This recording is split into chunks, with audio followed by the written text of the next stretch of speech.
참 잘 오셨습니다. 오늘은 특별히 교사 부흥회를 맞아서 대구 내일교회에 이관영 목사님을 모셨습니다. 세기를 여는 사람들이라는 제목으로 말씀을 전하실 때 많은 은혜 도전 있으시기를 바랍니다. 할렐루야. 예. 제가 이제 안동에 와서는 제가 거의 처음 설교하는 것 같습니다. 이제 제가 안동에는 아무도 우리 교회 어르신들 모시고 이제 뭐 도산서원이나 하회마을은 좀 많이 이렇게 다니고, 또 근간에는 이제 여기 월영교 쪽하고 또 선빛길하고 이렇게 놀러도 많이 다니고, 그다음에 이제 안동 찜닭 먹으러 자주 오고 그래서는 제가 오늘 이제 그 말씀을 오늘 좀 같이 이렇게 나누게 됐습니다. 저희 교회도 이렇게 안동 분들이 좀 계시는데, 이제 안동 분들하고 이제 대화를 할 때는 제가 항상 좀 조심을 합니다. 조심. 이 선비들하고 내가 또 대화를 나누는데 또 이제 아주 제가 조심도 하고 이렇게 하는데, 딱 제가 안동 들을 때 보면 그 입구에 이제 한국의 그 정신수도 이렇게 나오잖아요.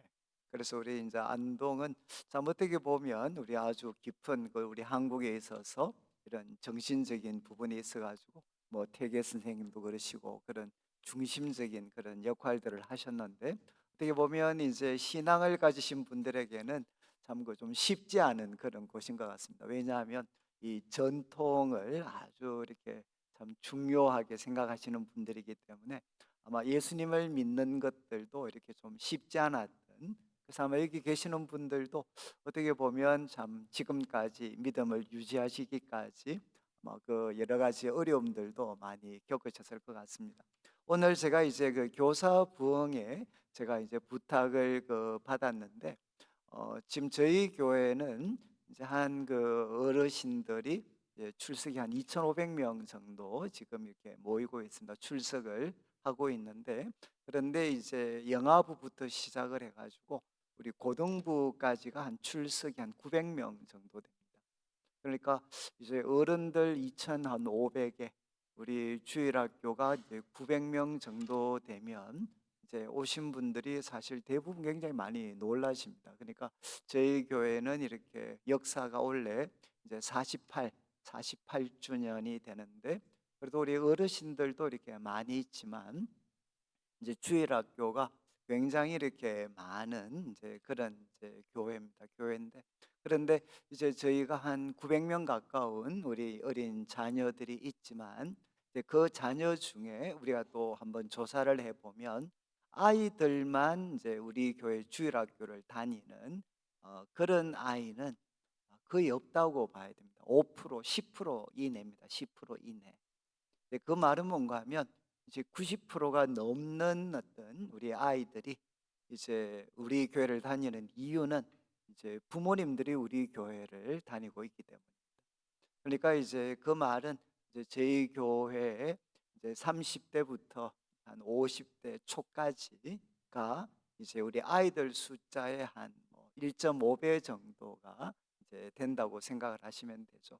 그러니까 이제 대구도 사실은 그 역사가 오래된 교회가 많고, 이제 저희 교회도 이제 한 50년 정도가 되었으니까 이제 역사가 그렇게 뭐 짧은 교회는 아닌데, 그래도 이제 우리 어르신들과 함께 또 젊은 분들이 이렇게 조화를 좀 잘 이루어서 제가 이렇게 좀 저희 교회가 세워지고 있습니다. 그런데 제가 오늘 이제 이런 말씀을 서두에 드리는 것은, 과거에 우리 교사 부흥회 같은 데를 가면 이제 주로 우리 교사분들이 열심히 이렇게 섬기고 전도하고, 또 아이들이 이렇게 또 아이들을 전도하는 막 이런 어떤 교육들이 어쩌면 좀 줄을 이루었을 수 있습니다. 그런데 제가 이제 교회를 섬기면서는 지금은 참 이런 부분이 쉽지가 않다라는 생각을 이렇게 하게 됐고, 결국 주일학교가 이렇게 부흥을 하려면 이제 교회가 부흥이 되어야 되고, 또 주일학교가 특별히 부흥이 되려면 이제 젊은 우리 30대, 40대 성도들이 많아질 때, 그때 이제 주일학교가 부흥하게 되는.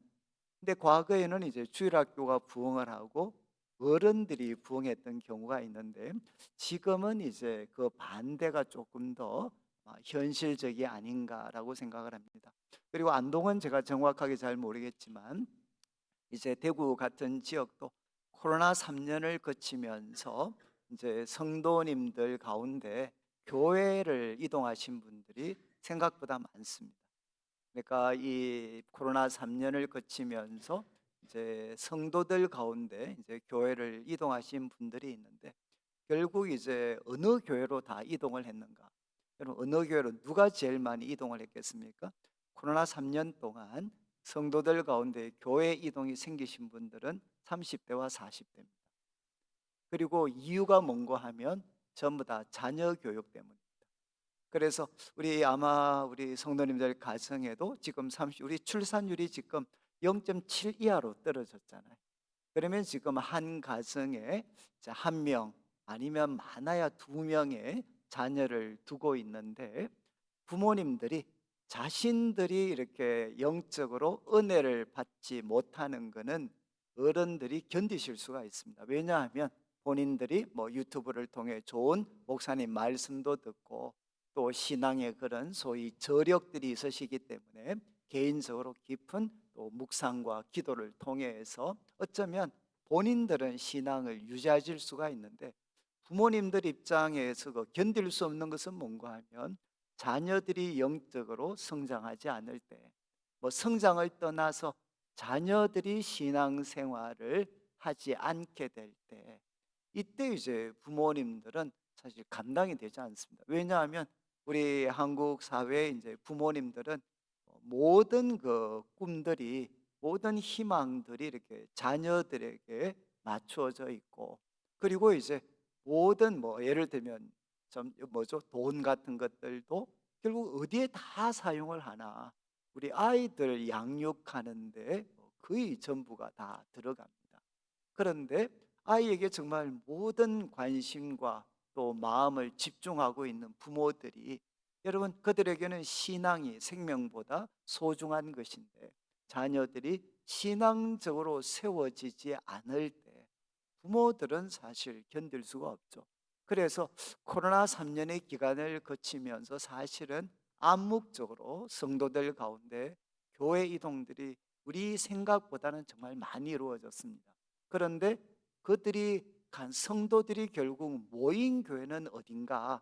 바로 아이들의 교육이 이제 체계적으로. 그래서 자신들의 아이들을 바로 이렇게 아이들의 신앙 교육을 맡길 수 있는 교회로 사실은 성도들 가운데 많은 이동들이 일어나게 됐습니다.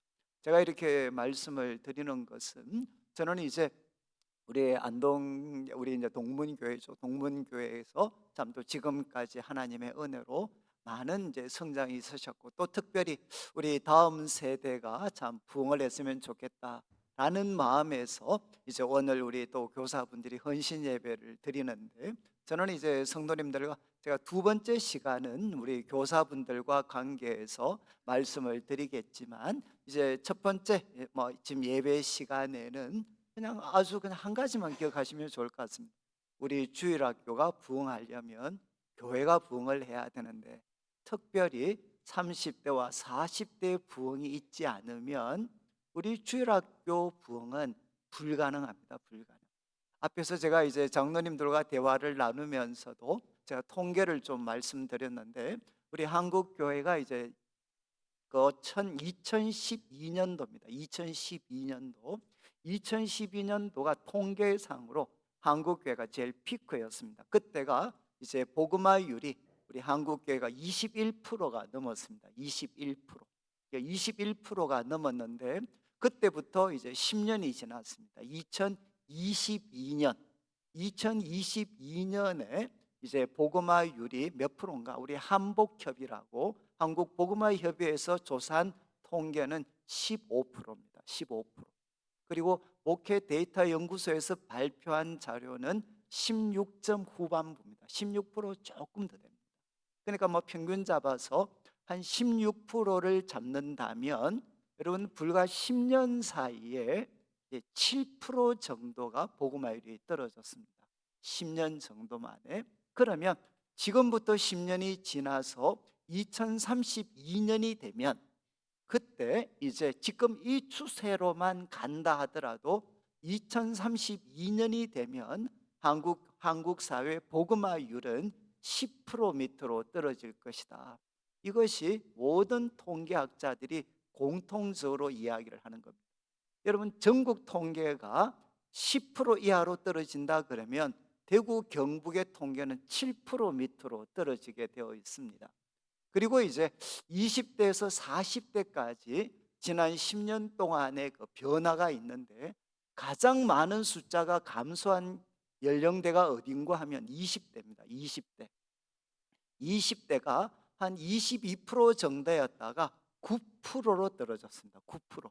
10년 만에 20대 우리가 믿는 사람들의 숫자가 22%에서 한 9% 정도로 떨어졌고 20대에서 40대를 합쳤을 때 이 20대에서 40대까지 연령층대가 지난 10년 상간에 딱 반토막이 났습니다. 반토막.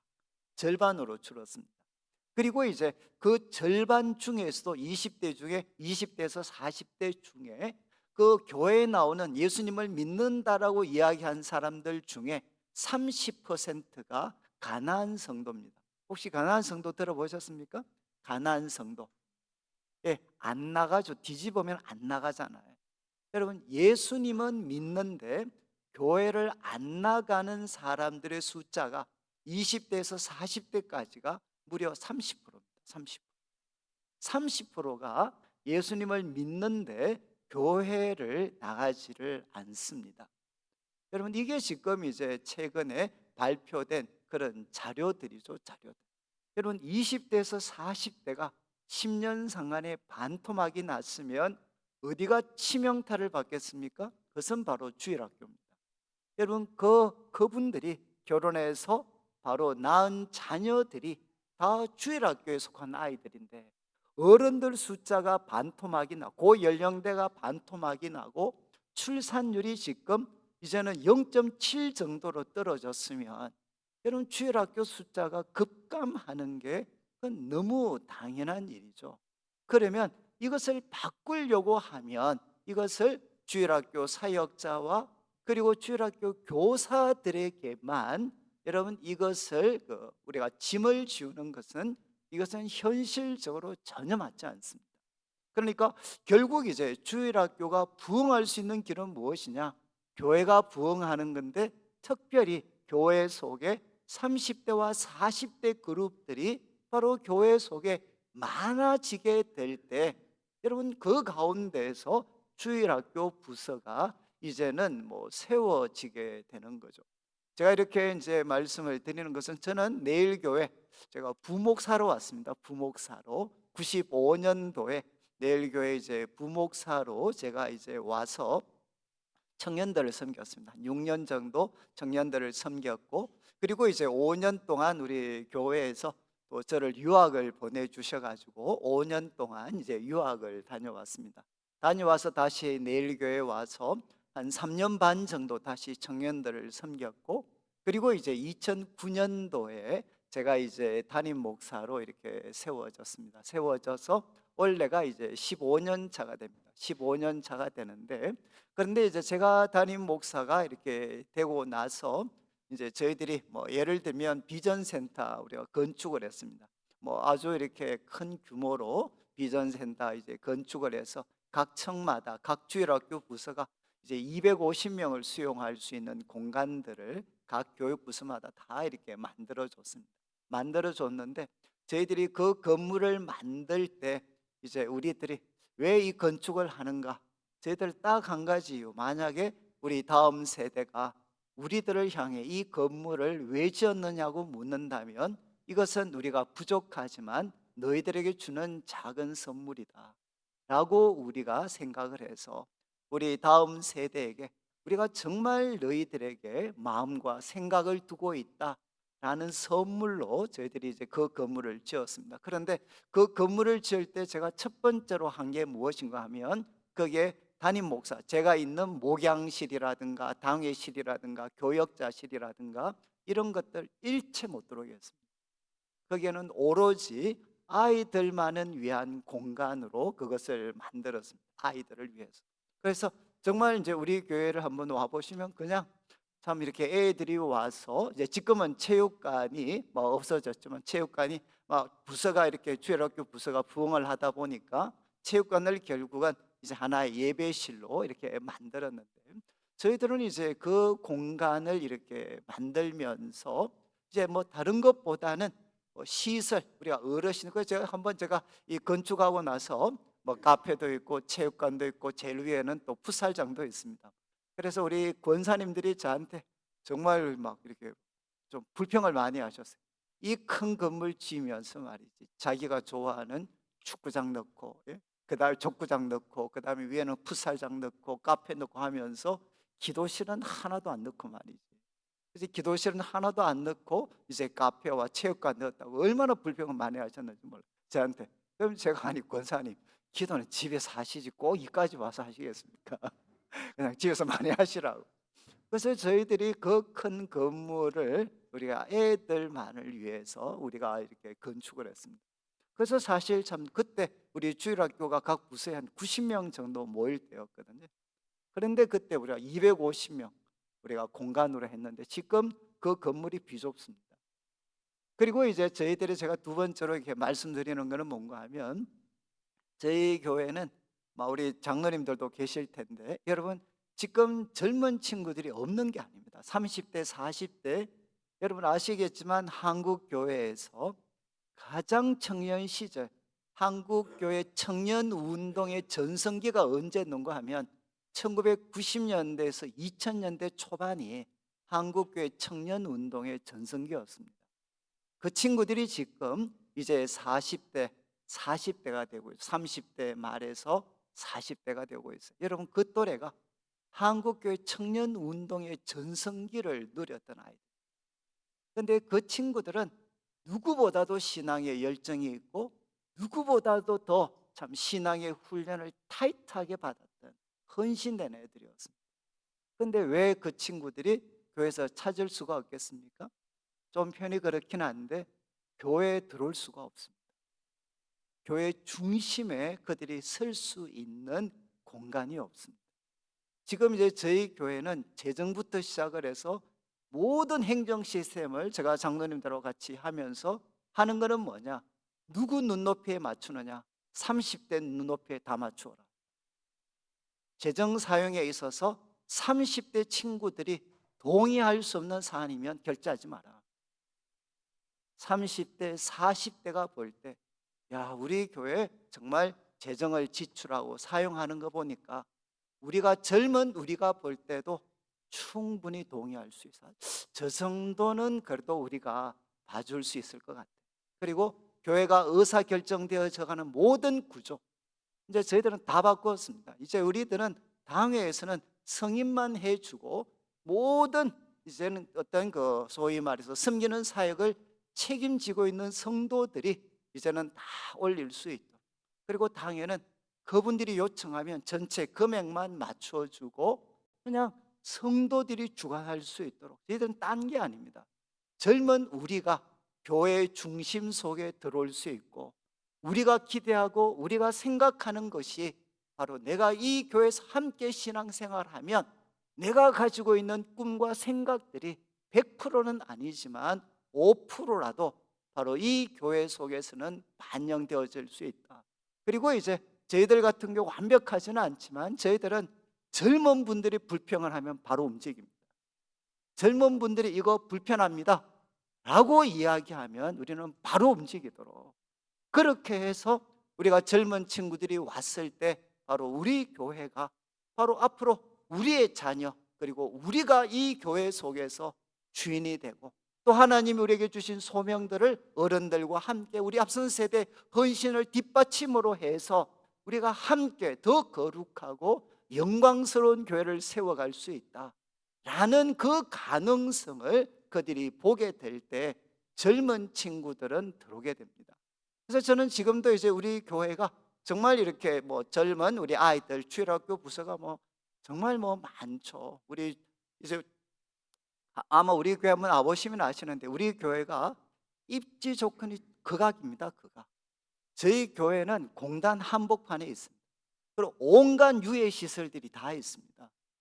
그리고 이제 우리 교회 근처에서는 이제 한 차로 20분 정도를 가야만 주거 단지가 나옵니다. 그래서 교회 주위에는 아무것도 없습니다. 뭐 이렇게 공동 묘지라든가 뭐 아니면 전 이런 것밖에 없어요. 그런데 이렇게 많은 우리 젊은 친구들이 같이 모일 수 있는 것은 딱 하나입니다.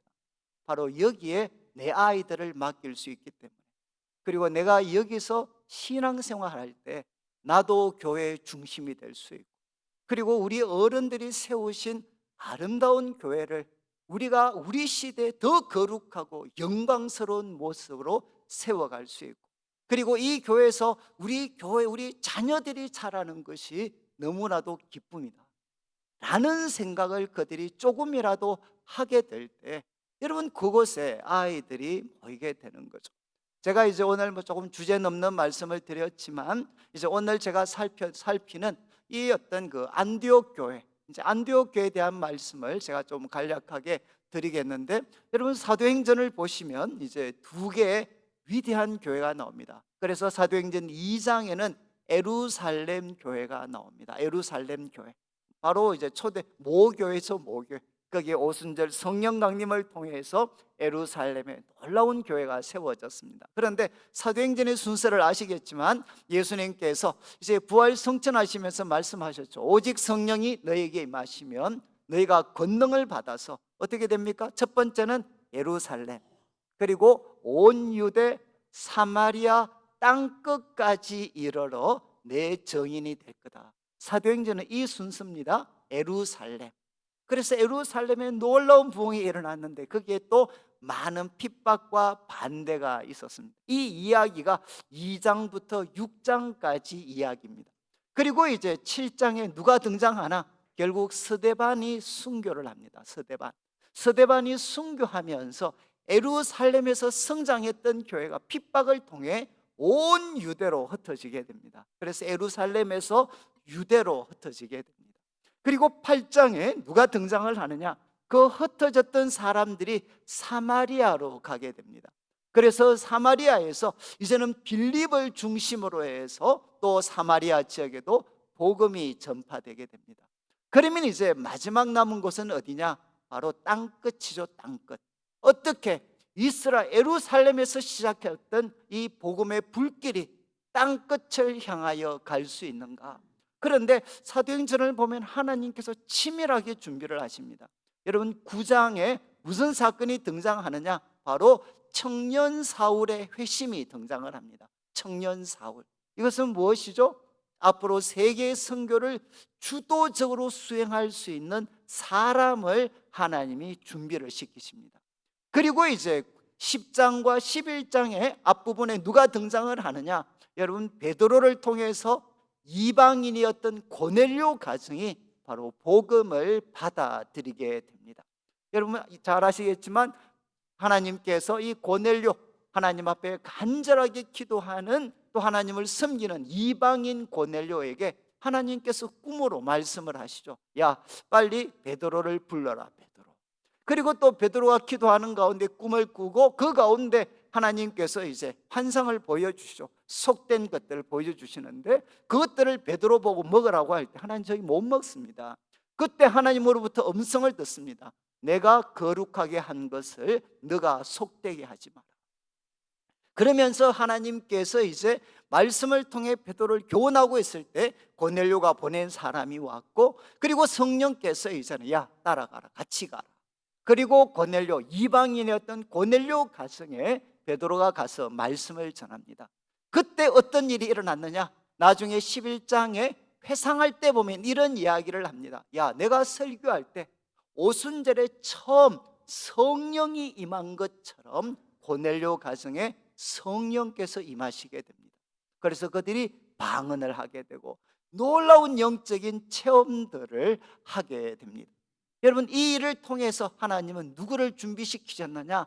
지도자들, 베드로를 중심으로 하는 예루살렘 교회 지도자들이 이제는 세계 선교, 이방인 선교의 마음을 열 수 있도록 하나님께서 준비를 하셨습니다. 그 가운데 이제 오늘 우리가 살폈던 11장 마지막 본문, 여기에는 누가 등장하느냐? 13장부터 시작하게 될 세계 선교, 그 세계 선교를 중심적으로 수행하게 될 교회를 하나님이 준비하시게 됩니다. 세계 선교를 주도하는 교회가 결국 어느 교회냐? 지금 오늘 살피는 안디옥 교회가 됩니다. 안디옥 교회.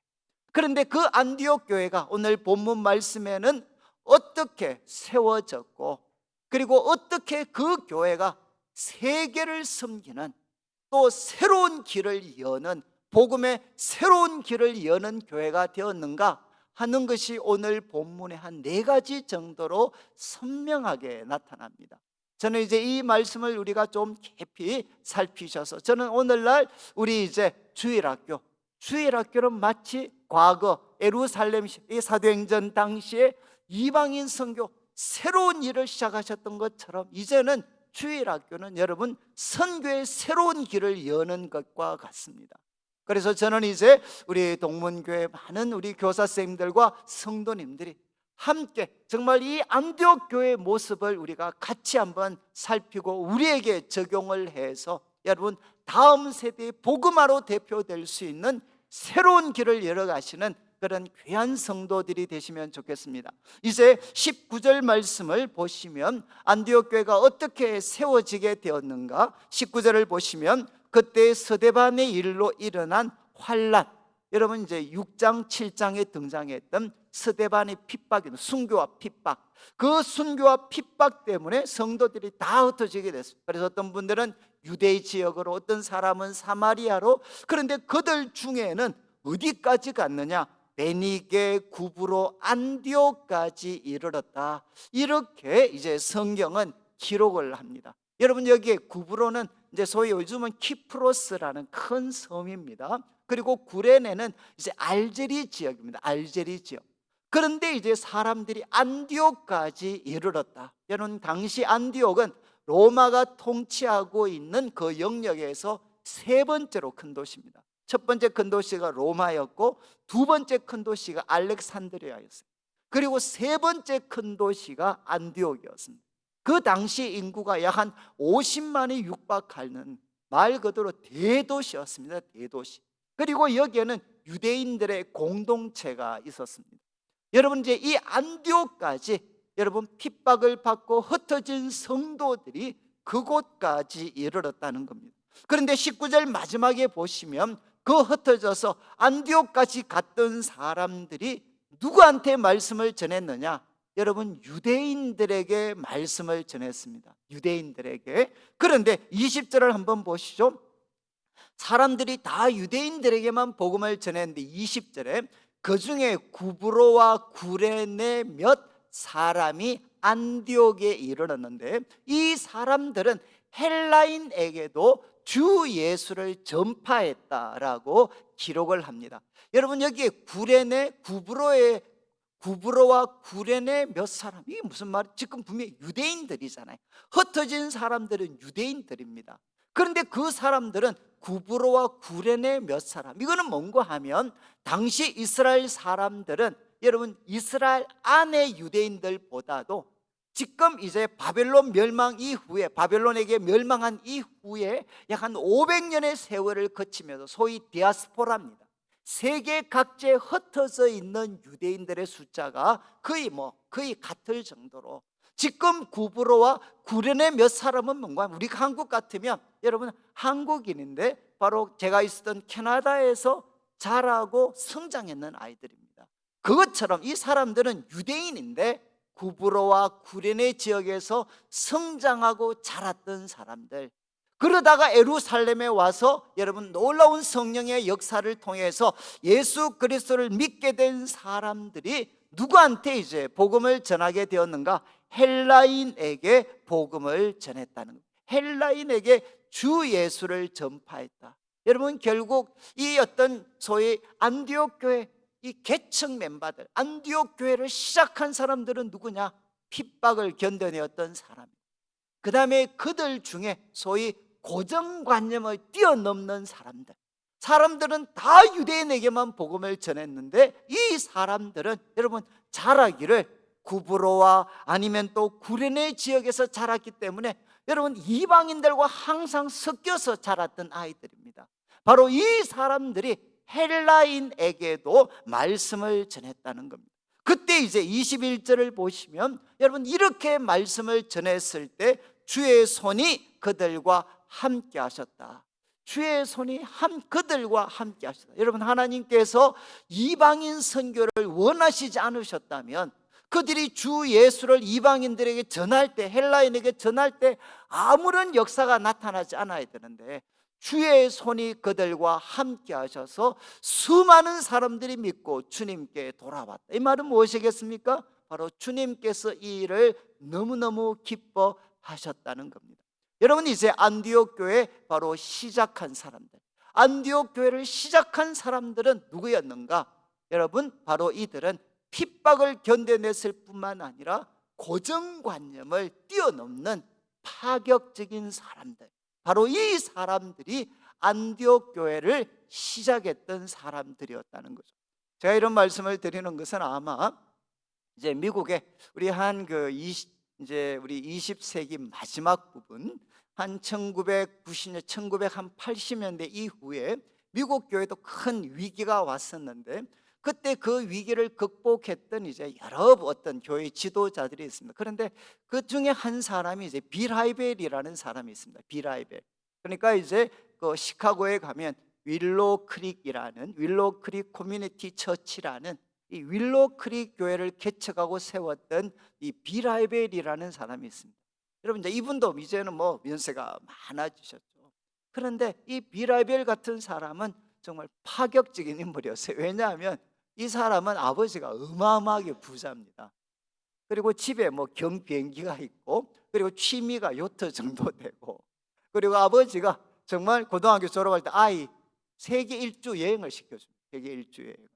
그래서 이제 고등학교 졸업한 정도 되는 애가 만약에 브라질에 가면 리오데자네이로라고 아주 아름다운 항구가 있습니다. 거기에 최고 좋은 호텔 스카이라운지에 앉아가지고 고등학생이 커피 한 잔 마시고 있어요.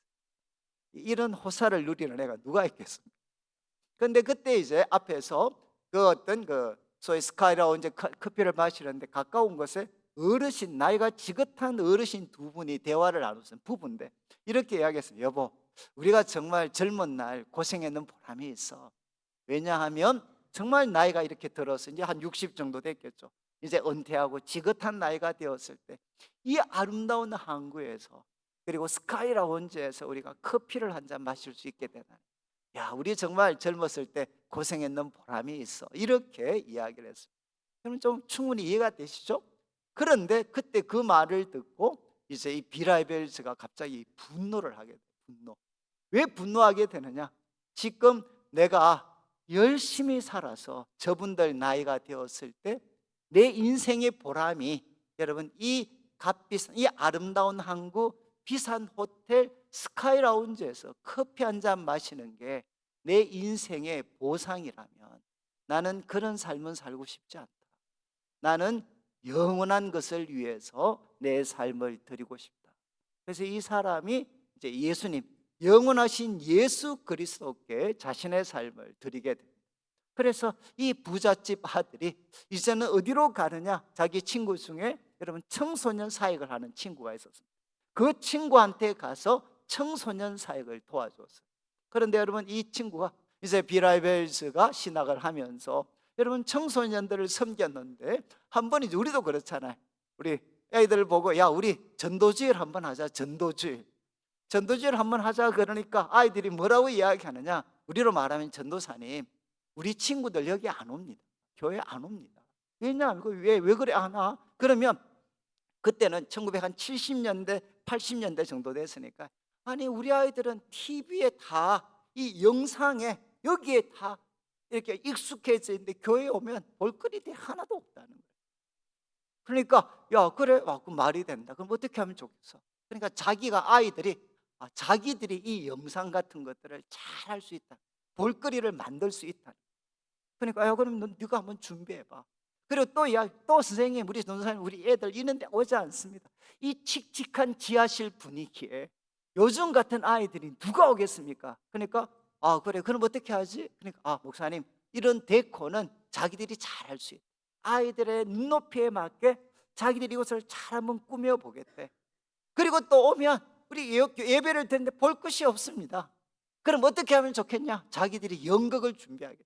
아이들에게 맞는 연극을 준비하겠다. 그러면서 다 이야기를 하고 나서 그래서 물었습니다. 야, 그럼 전도사님은 뭐 하지? 그러니까 애들이 이야기해서 애들이 졸리지 않고 정말 애들한테 딱 맞을 수 있는 말씀만 준비하세요. 나머지는 우리가 다 준비하겠습니다. 여러분, 그렇게 해서 소위 전도잔치를 했어요. 이 비라벨스가 이런 이야기하죠. 자기 친구를 하나 데리고 왔는데, 전도주의를 데리고 왔는데 어디서 끝장이 났나? 우리 예배 드릴 때 사도신경 하잖아요. 사도신경을 딱 시작을 했는데 옆에 있는 친구가 갑자기 인상이 팍 가더라. 다른 사람들은 다 지금 중얼중얼 뭔가를 외우고 있는데 자기는 하나도 모르는 이야기를 중얼중얼 하고 있어요. 그리고 결정타는 무엇이었나? 장로님이 나오셔서 기도를 하는데 한 7분을 하셨어요. 근데 이 아이가 갑자기 안색이 싹 바뀌었어요. 그리고 비라벨즈가 알았어요. 이 아이는 다시는 교회 안 오겠구나. 여러분, 그래서 그렇게 힘들게 데리고 왔던 아이가 그냥 한번 말씀도 한번 못 들어보고 초장에 떨어져 나가버렸어요.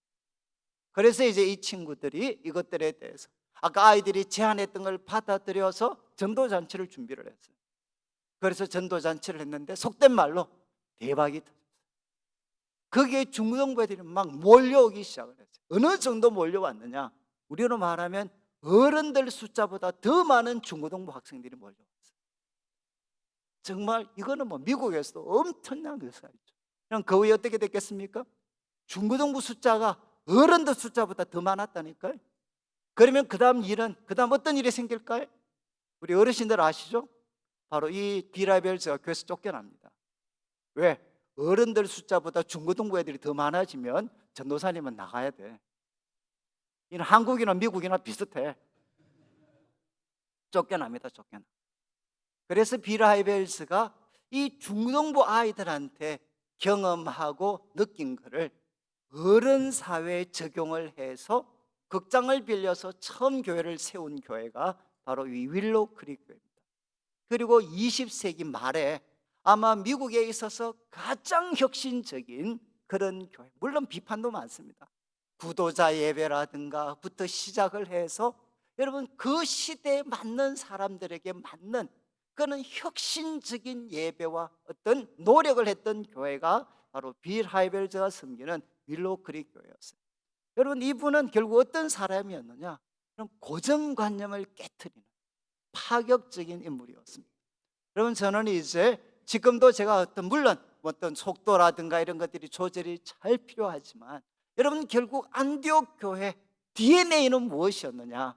유대인들에게만 국한되었던 복음을 헬라인에게도 전할 수 있는 이런 고정관념을 깨트릴 수 있는 바로 파격적인 그런 DNA를 바로 이 안디옥 교회가 가질 수가 있었다는 것. 여러분, 하나님께 영광이 되고 그리고 수많은 영혼들을 얻을 수 있다면 그것이 죄악된 방법이 아니라면 여러분, 우리가 얼마든지 여러분 성경이 아닌 전통들에 대해서 우리가 냉정하게 생각해서 잘 조절해 가야 되지 않겠습니까? 저는 이제 우리 교회를 할 때 섬길 때도 항상 저는 우리 장로님들에게 이야기를 해요. 이번에 우리 교회에 이제 식당을 우리가 이번에 손을 봤습니다. 정말 한 식당 우리가 설계하는데 우리가 설계 결정하는데 2년 걸렸습니다. 정말 우리 여전도의 분들과 치열하게 싸웠어요. 식당 할 때 여러분이 이제 우리 어르신들은 뭐냐? 식당 환경 쾌적하게 해 주십시오. 그런데 이제 저희들 충분히 그거 알아요. 그렇지만 여러분, 우리들의 컨셉이 뭐였느냐? 제가 교회에 대해서 말씀드렸던 거, 40대 아이들이 애 둘 데리고 우리 교회 식당에 딱 들어왔을 때 뻔한 분위기가 아니라 야, 이 정도면 교회도 얼마나 한 것 같아. 평일날도 교회 올 것 같아. 오고 싶어. 그래서 그곳에 앉아서 이런 국수 한번 먹고 일주일 동안 아무도 안 오는 그런 장소가 아니라 여러분, 요즘에 젊은 친구들 집을 개방하지 않습니다. 그렇지 않나요? 요즘 집에 신방 간다, 집에서 신방 모임, 구역 모임 한다. 앞으로 여러분 거의 힘들어집니다. 그러면 그 친구들이 교회에서 모일 수밖에 없죠. 여러분, 그 교회 식당 공간 제일 넓은 공간이잖아요. 그런데 여러분, 거기에 국수 냄새 팍팍 풍기죠. 여러분, 누가 거기에 오겠습니까? 집에는 안 모이죠. 교회는 모일 곳 없다고 난리죠. 식당은 놀고 있죠. 그래서 그분들에게 이야기를 했어요. 나는 40대 젊은 부부들이 아이 둘 데리고 딱 왔을 때, 야, 이 정도면 웬만한 카페보다 나아. 이런 곳이면 우리 속으로 기쁘게 할 수 있어. 그런 모양으로 식당을 만든다. 2년 동안 정말 치열하게 싸웠습니다. 그래서 이제 지금은 이렇게 교회를 이렇게 한번 나중에 제가 한번 식당 와보시면 그렇게 꾸몄어요. 그래서 우리가 완공하고 나서 우리 극동방송에서 한번 와가지고 한번 같이 취재하면서 극동방송이 자기들 직원들한테 한번 글을 한번 퀴즈를 하나 보냈어요. 저희 교회 내부에 식당 새로 리모델링한 거 보면서 이렇게 글을 보냈습니다. 새로 생긴 스타벅스 카페인데 어디일까요? 이러니까 정말 그 직원들이 멍청하게도 다 막 여기 어딘 것 같아, 어딘 것 같아. 여러분, 사진 보고, 이거는 물론 뭐 약간의 과장이지만 여러분, 스타벅스 카페를 생각할 정도로 저희들이 그곳을 만들었어요. 그런데 여러분, 저희들은 다른 거 아닙니다. 우리가 그걸 그렇게 어떻게 보면 어르신들과 때로 하면서도 그것을 했던 이유가 무엇이냐? 우리들은 너희들 눈높이에 맞춘다. 우리는 너희들 눈높이에 맞추어서 건축이든 교육이든 돈을 쓰는 거든 교회 조직을 운영하는 거든 너희들 눈높이에 우리가 맞출 테니까 정말 그 마음은 받아달라. 여러분, 제가 말씀드리는 것이 무엇이냐? 여러분, 지금 우리 한국교회 전통이 있는 교회는 다 여러분, 우리 부목사들, 여러분 오래된 교회 가보십시오. 오래된 교회 부목사로 가거나 담임 목사로 가면 제일 먼저 주는 게 뭔 줄 알아요? 이 교회 빼놓고 인사하면 바로 잘리는 사람들 명단이 쫙 올라와요. 그거 알고 계셔요? 야, 저분한테 인사 빠지면 너 그 다음날 쫓겨나. 여러분, 지금 목회자들이 갔을 때 제일 먼저 받는 블랙리스트가 뭐냐? 여러분, 인사해야 될 사람입니다. 그리고 결정할 때마다 절대로 빼놓으면 안 되는 사람들, 그 리스트를 제일 먼저 받는다니까요. 그러니까 목회자들도 교회도 전부 다 누구 눈치 봐야 되느냐? 위에 있는 어른들 눈치 봐야 돼. 저는 어른들의 수고와 헌신 정말 우리가 귀하게 생각하죠. 저는 어른들한테 이야기해. 우리가 다음 세대에 줄 수 있는 선물은 뭐냐? 우리가 꽃이 되는 게 아니고 우리는 거름이 되는 거다. 그렇지 않나요? 우리가 꽃이 되면 나머지 다 죽어요. 그러나 우리가 거름이 되면 다음 세대가 꽃을 피울 수가 있습니다. 저는 그래서 이제 이야기를 하는 거죠. 저는 여러분, 우리 성도들을 믿습니다. 그래서 우리가 좀 희생해서 그들의 눈높이에 맞추어서 정말 그들을 위한 교회가 되면 우리 성도들에게 성령이 임하셔서 어떤 일을 할 수 있나, 고정관념을 뛰어넘는, 그리고 새로운 출발을 알릴 수 있는 일들을 여러분, 우리 성도들 얼마든지 하실 수가 있습니다. 여기에 여러분, 바로 지금 이방인에게 복음을 전했던 사람들은 무명의 성도들이잖아요. 베드로가 아닙니다. 소위 탁월한 지도자가 아닙니다. 여러분, 무명의 성도들이 이방인에게 복음을 전하는 새로운 길을 열었습니다. 안디옥 교회는 바로 첫 번째 이런 DNA를 가졌죠. 그 다음에 이어지는 이제 22절을 한번 보시죠. 22절을 보시면 두 번째 지도자들이 등장을 하는데, 22절에 예루살렘 교회가 이 사람들의 소문을 듣고 이제 바나바를 안디옥까지 보냅니다. 여러분, 바나바를 보내게 됩니다. 예루살렘 교회는 탁월한 지도자를 갓 세워진 안디옥 교회에 보내게 되는데, 이 바나바는 어떤 사람이었나? 23절을 보시죠. 그는 23절을 보시면 첫 번째 무엇을 볼 줄 알았나? 하나님의 은혜를 볼 줄 알았습니다. 영적인 통찰력을 가진 지도자였어요. 하나님의 은혜를 보고 기뻐할 줄 알았습니다. 두 번째는 무엇을 가졌느냐? 모든 사람에게 굳건한 마음으로 주와 함께 머물러 있으라. 이거는 조금 표현이 약하고요. 원어 그대로 하면 주님께 꼭 붙어 있어라. 굳건한 마음으로 주님과 함께 꼭 이렇게 붙어 있어라. 이렇게 그들에게 적절한 메시지를 주었습니다. 여러분, 바나바는 여러분 영적으로 분별할 수, 영적인 통찰력이 있었고, 그리고 적절한 메시지를 가졌습니다. 그런데 이제 24절을 보시죠. 24절, 바나바를 이렇게 이제 소개합니다. 세 가지로 소개하는데, 착한 사람이었다, 그리고 성령과 믿음이 충만한 사람이었다. 여러분, 바나바를 소개할 때 바나바는 착한 사람이었다, 성령과 믿음이 충만한 사람이었다. 여러분, 만약 여러분이 사도행전을 기록했으면 바나바 소개할 때 착한 사람, 성령과 믿음이 충만한 사람, 어느 거 먼저 썼겠습니까? 여러분, 우리한테는 뭐가 더 중요하죠? 여러분, 성령과 믿음이 충만한 게 더 중요하지 않습니까? 그런데 누가는 사도 지금 이 바나바를 소개할 때 성령과 믿음이 충만한 것 앞에 무엇을 붙였느냐?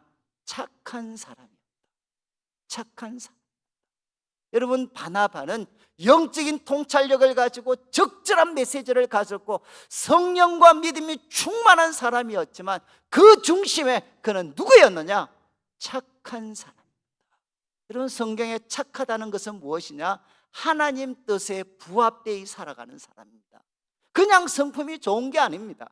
바로 하나님의 뜻에 부합되는 삶을 사는 사람. 하나님의 뜻에 부합되는 것은 뭐겠습니까? 두 가지 큰 계명, 하나님을 사랑하고 이웃을 사랑하는 인격을 갖춘 사람.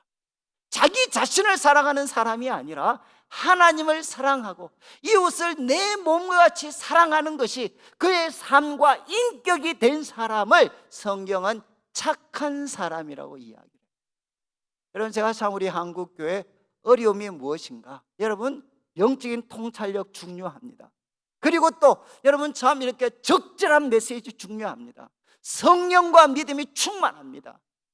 여러분, 이것 가지고 우리는 지도자들을 판단했어요. 근데 무엇이 빠졌죠? 죄송한 말씀인데 나쁜 놈들이 너무 많았어요. 착한 사람이 아닌 거죠. 착한 사람. 교회가 조금만 부흥하면 자기 도취에 빠져드는 사람들이 얼마나 많습니까? 그리고 사람들을 마치 도구처럼 사용하는 이런 나쁜 놈들이 얼마나 많은지 몰라요. 여러분, 지금 바나바를 소개할 때 성경은 뭐라고 이야기하나? 그는 영적인 통찰력, 탁월한 메시지, 성령과 믿음이 충만했지만 그는 한마디로 착한 사람이었다. 하나님을 위해, 다른 사람을 위해 사랑하며 섬길 줄 아는 사람이었다. 그는 착한 사람이었다. 이렇게 성경은 소개를 하고 있습니다. 요즘 저도 우리 교회에 많은 새가족들이 오시면 새가족들한테 물어봐요. 왜 우리 교회에 왔나? 여러분, 제가 10년 상간에 내 가족들 중에 예수 믿고 부자 되어서, 또 예수 믿고 내 가족들 중에 자식들이 소위 서울대를 가고, 여러분 뭐 이런 것 때문에 여러분 우리 교회를 찾아온 사람은 거의 없습니다. 왜 왔습니까? 물으면 다 하나같이 이야기하는 게 뭔가 하면, 저분 나처럼 고깃빵 굽는 사람인데 나는 고깃빵 돌릴 때마다 아이고 내 팔자야 그러면 씩씩거리는데, 저분은 똑같이 고깃빵 돌리는데 우아하게 돌린다는 거예요. 왜 우아하게 돌리냐 물어보니까 이분이 하시는 말씀이 바로 내 삶에, 분명히 내가 가족 남편이 실패했을 수도 있지만 이 고난 가운데도 하나님의 뜻이 계신다. 그리고 하나님께서 이것도 합력해서 선이 되게 하신다 라는 걸 믿으니까, 자기는 정말 이 뒤집을 때 열받아서 돌리는데, 이 남편 욕하면서 소위 말해서 넘기는데 이분은 믿음으로 돌린다. 그래서 이분이 하시는 말씀이죠. 나도 저분 보면서 내가 뭘 느꼈느냐? 똑같은 고깃빵 구워도 내 인생도 귀할 수 있구나, 가치 있을 수가 있구나. 그래서 나도 똑같이 고깃빵을 굽지만 저분처럼 굽고 싶어서 왔다. 여러분, 지금 우리 부모들 한번 보시죠. 우리 주위에 교회 오는 사람들, 우리에게 화려한 거 원하지 않습니다. 기적적인 소위 역사들, 체험들, 그분들이 원하는 거 아닙니다. 똑같이 애들 키우고, 똑같이 직장 생활하고, 똑같이 시댁에 시달리고, 똑같이 건강에 어려움이 생기지만 그것을 예수님을 믿기 때문에, 성도들을 사랑하기 때문에 다르게 살아가는 착한 사람들, 그들의 모습을 보고 사람들이 그들이 믿는 예수님을 알고 싶어 합니다. 여러분 보시죠. 지금 이야기하면 저는 우리 교사 선생님들에게 부탁을 드리죠. 여러분, 우리가 영적인 통찰력이 있어야 되고 말씀을 준비해야 돼요. 그리고 또 성령과 믿음이 충만해야 되지만 그 중간에 바로 여러분이 착한 사람이 되셔야 됩니다. 착한 사람. 바로 착한 사람이 될 때 여러분 어떻게 됩니까? 바로 바나바가 이런 지도자가 준비되어졌을 때 24절 마지막을 보시면 큰 무리가 주께 더하여 졌더라. 큰 무리가 주님께 더하여 지게 되는 거죠. 그리고 이제 세 번째로 바나바의 탁월한 또 한 가지가 25절을 보시면 바나바가 사역해서 놀라운 부흥을 이루게 됐습니다. 근데 그때 바나바는 무엇을 합니까? 사울을 찾으러 다소에 갑니다. 여러분 아시겠지만 청년 사울이 회심하고 나서 안디옥에 갔는데 예루살렘을 갔는데 예루살렘 지도자들이 아무도 사도 청년 사울을 가까이 하지 않았어요. 저 회심을 믿을 수가 없었던 거죠. 그런데 그때 바로 이 바나바가 바울 청년 사울을 바로 지도자들에게 바로 연결시켜 줍니다. 그래서 이제 정말 어떤 청년 사울이 예루살렘 지도자들과 교제하는 일이 열리게 되죠. 그런데 그 후에 바울은 이제 고향으로 소위 낙향해서 다소에서 복음 사역을 하고 있었습니다. 그런데 여러분 바나바는 어땠느냐? 이렇게 놀랍게 부흥할 때 혼자서 다 하지 않고 여러분 탁월한 지도자, 자기와는 전혀 성향이 다른 탁월한 지도자 이 사울을 찾아갑니다. 찾아냅니다.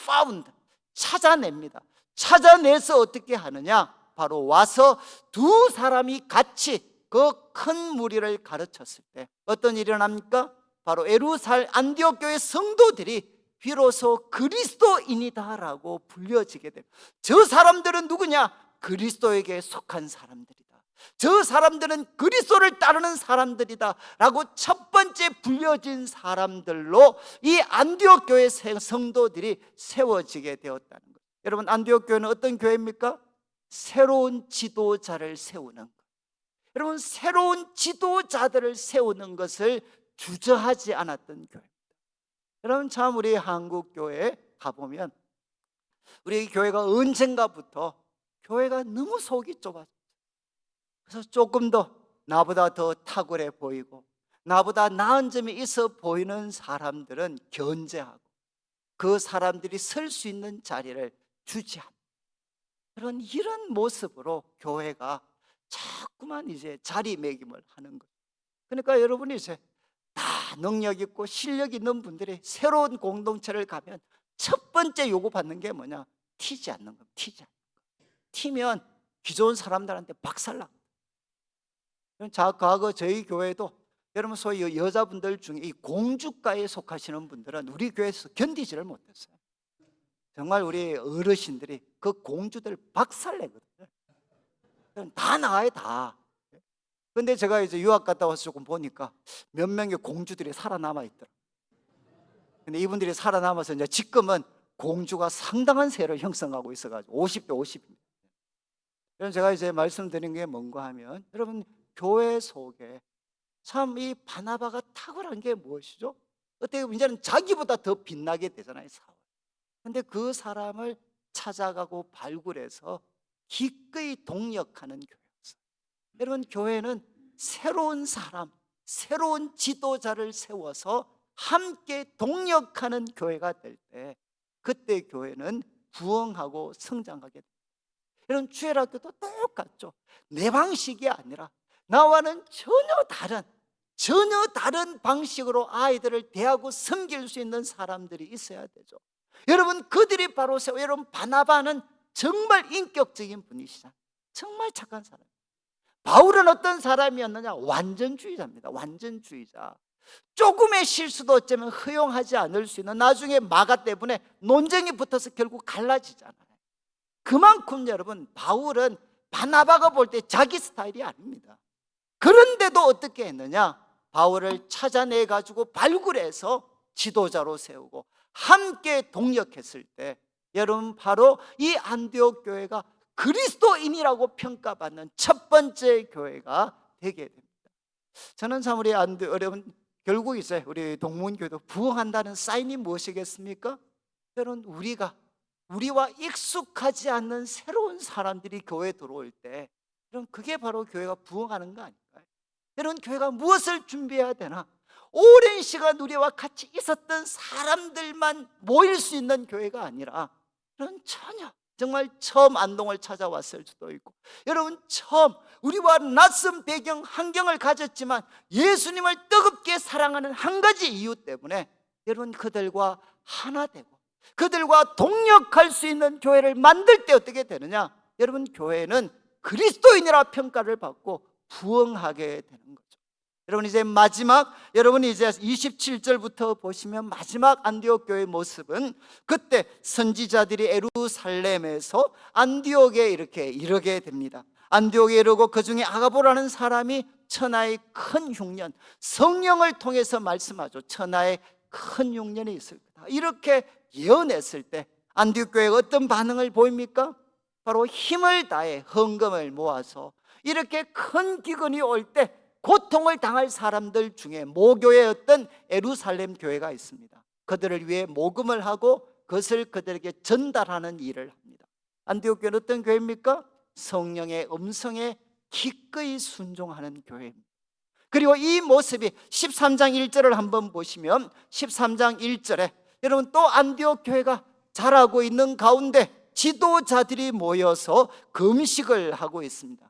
그런데 13장 2절에 보면 그들이 주를 섬겨 금식할 때 성령이 그들에게 말씀하시죠. 내가 불러 시키는 일을 위해서 바울과 바나바를 따로 세워라.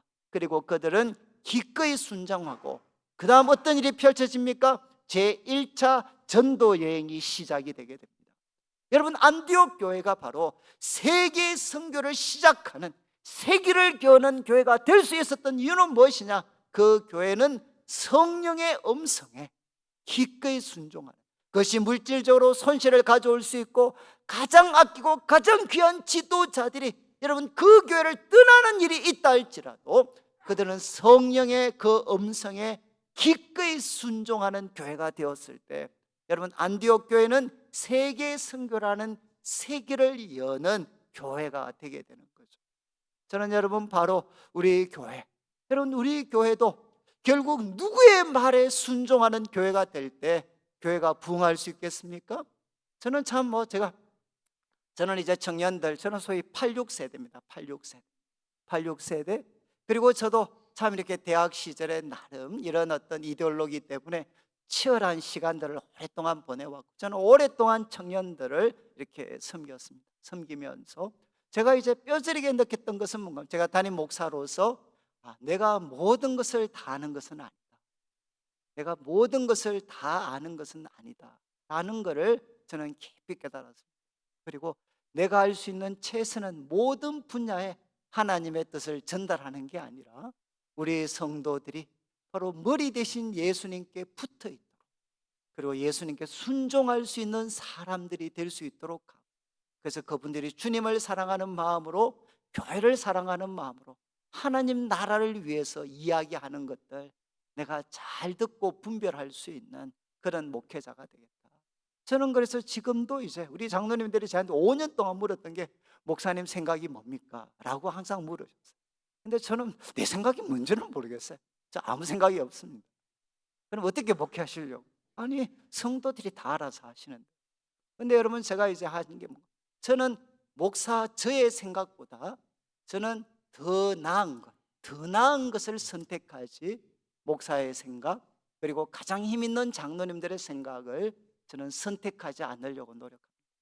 더 좋은 것이 있다면 저는 더 좋은 것을 선택합니다. 아이들이 이야기하더라도, 청년들이 이야기하더라도, 젊은 집사님들이 이야기하더라도 그것이 때로 나의 생각과 다르지만 그게 더 나은 생각이면, 성령이 주셔서 더 나은 생각이면 우리는 그것을 기꺼이 포기합니다. 그래서 당회할 때 항상 이야기하죠. 우리는 어떤 생각을 선택하나, 단임 목사의 생각도 아니고 장로님들 중에 힘 있는 분도 아니고 우리는 언제나 더 나은 것을 선택하는 교회. 여러분 지금 바로 안디옥 교회는 어땠습니까? 안디옥 교회는 바로 성령의 음성, 모든 교회의 미래는 성령님이 갖고 계십니다. 때로 목회자가 그 생각이 미치지 못한다 할지라도, 때로는 우리 당회원과 교회 지도자들이 그 생각에 미치지 못한다 할지라도 우리 성령님께서는 시작과 끝이 되시는 분이시죠. 그분이 교회가 가야 될 방향을 가장 잘 알고 계시는 분이십니다. 성령의 음성에 순종하는 교회가 되었을 때 안디옥 교회는 세기를 여는 교회가 되었습니다. 오늘 말씀을 마무리하면서 우리 교사, 우리 부흥회인데, 저는 앞에서 말씀드린 것처럼 교사가 부흥이 되려면 교회가 부흥을 해야 되고, 교회 속에 30대와 40대가 넘쳐나게 될 때 여러분 주일학교는 부흥되게 됩니다. 그러면서 우리는 같은 짐을 져야 되는 거죠.